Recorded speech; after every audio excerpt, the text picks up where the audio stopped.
Never gets old. Hello, and welcome back to another riveting episode of Two Beers with Ritchey. Woo!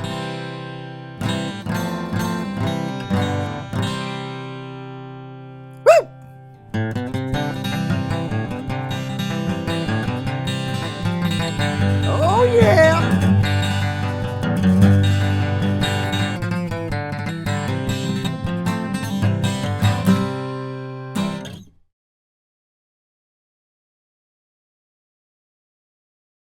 Hello, and welcome back to another episode of Two Beers with Ritchey, the show where you've got questions and we've got answers for anything Ritchey, all things bike, plus anything else.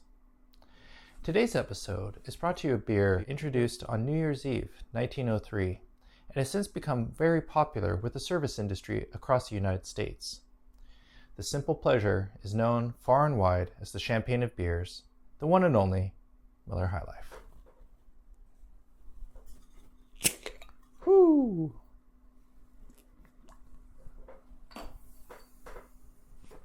All right, let's get to your questions.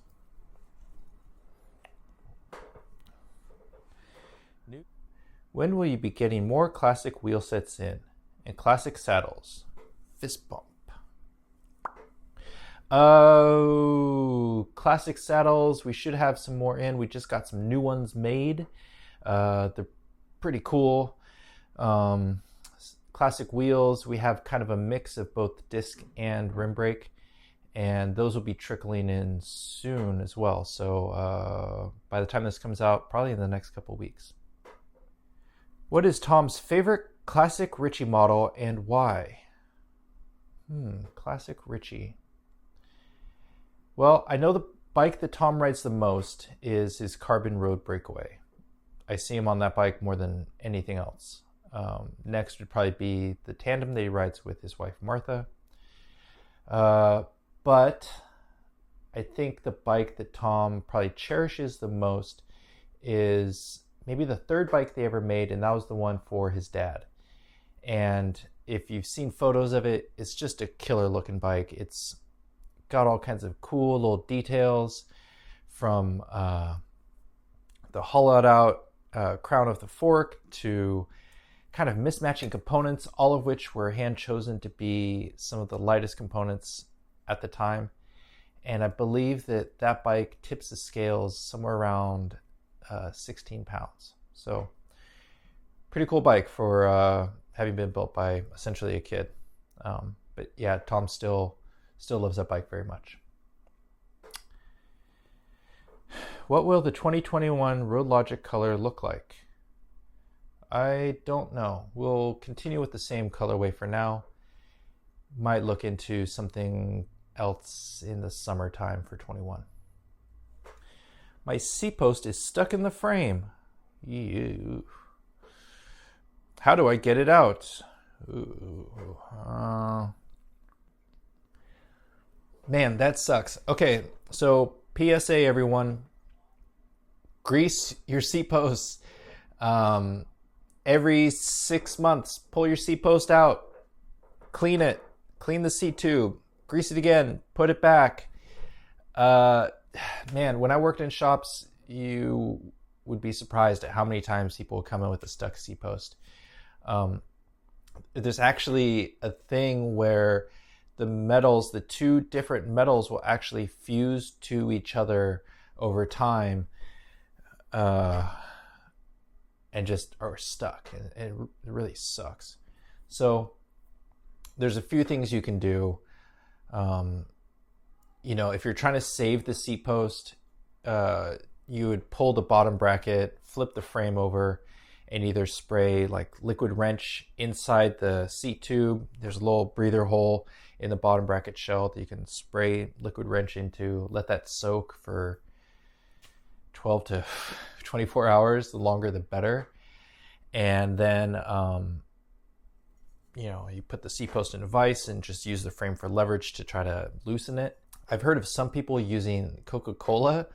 You got to figure if it can eat through a penny, it's probably eating through your teeth, but it also will eat through that little layer and kind of separate the post. If it's really truly stuck, then and none of those things work, then we're talking about no matter what, you're going to be roaching your seat post, so you might have to do the same to your frame, in that you could heat up the tube. Of course, this voids your warranty if we're talking about a Ritchey frame, but these are things I used to do in the shop if someone was that adamant about getting their seat post out. You can heat up the seat tube, hoping that expands and then ultimately loosens up from the seat post. But golly, if you can't make it move with having it hooked into a vise and wrenching it out, you're in a lot of trouble. So good luck. Hopefully you don't have to do anything too extreme. Yeah, let us know how that goes. Can I build a Ultra into a single speed? Why is there a J in there? Can you build an Ultra into a single speed? Yeah, absolutely. No one's stopping you. Because it's through axle, you would either have to use an eccentric hub or an eccentric bottom bracket. Those are both readily available on the market. Or you can do some sort of math magic where you find the right gear and the chainstay length and then calculate out what that would be. But yeah, that'd be a really fun, rowdy single speed. So yeah, build it up. Or if you don't want to do math or buy weird stuff, let's say you already have cranks and wheels, you can either use an old derailleur as a chain tensioner or buy a chain tensioner, and that would work just as well. So yeah, single speed it up. That'd be great. Which product should be renamed Jobst? Our Alpine tires are the Alpine JB, and it's a nod to Jobst Brandt. If you don't know, Jobst Brandt was a friend and mentor to Tom, who instilled his same passion and ethos for good design, and good design to be highly functional. So never doing something simply for aesthetic's sake, always doing it to be as highly functional as possible. So yeah, when designing the Alpine tire, Tom kept saying, this is a tire that Jobst would ride. This is a tire that Jobst would take on his insane adventures. So really, that's the product that'd be named for Jobst. And it is. So here's to Jobst. Will you offer the Outback as a complete build, please? No, we won't offer it. We get a lot of questions about doing a complete bike. But the thing is there's so many different ways to build up your Outback that to kind of pigeonhole it one way or another, I think would do it a disservice. If you want recommendations on how to build up your Outback, or what group sets we like, or whatever, shoot us an email, shoot us a question in our DMs. We'd be happy to give you advice on how to build up your bike. But as far as offering a complete bike, no, not happening anytime soon. Where can I get one of those sweet Ritchey hats Ferg is always wearing? You mean like this sweet hat?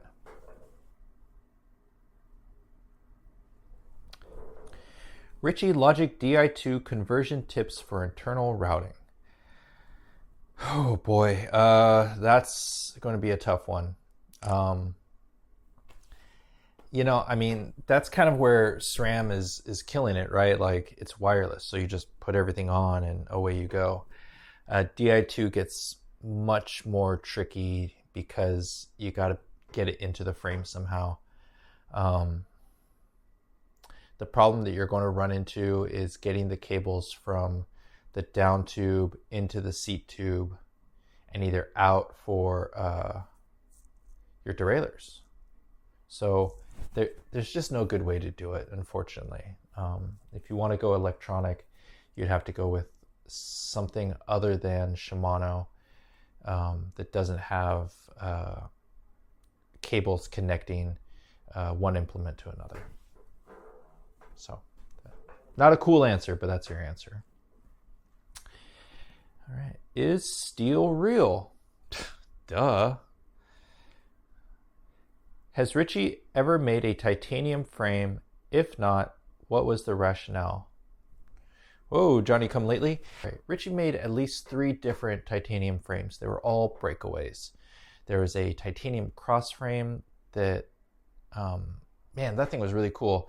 Titanium road frame that had a carbon rear triangle, and also a titanium mountain bike breakaway.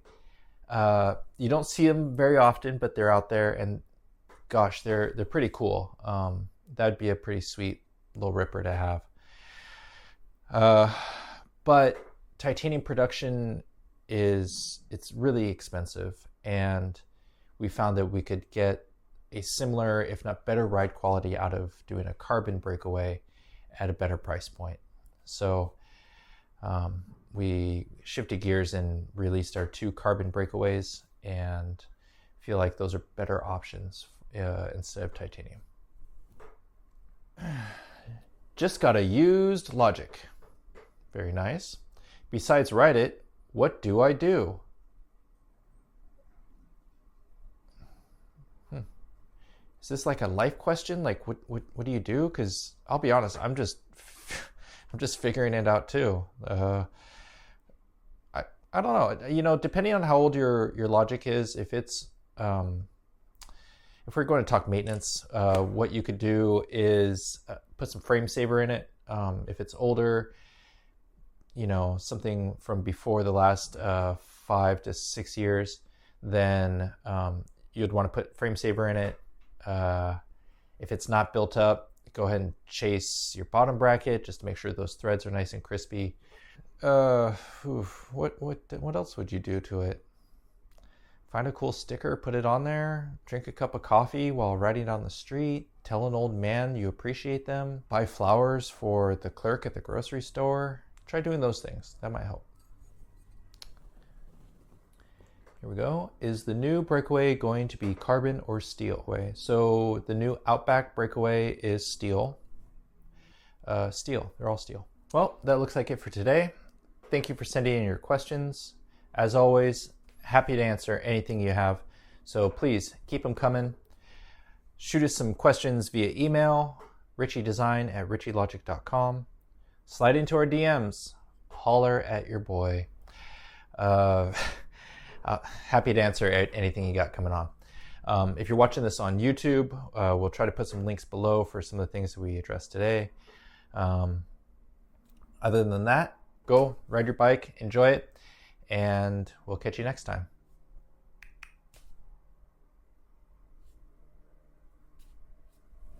Pet a dog that you don't know. Try tying your shoes in a different way. Pump up your tires to a different PSI. Try a new type of food.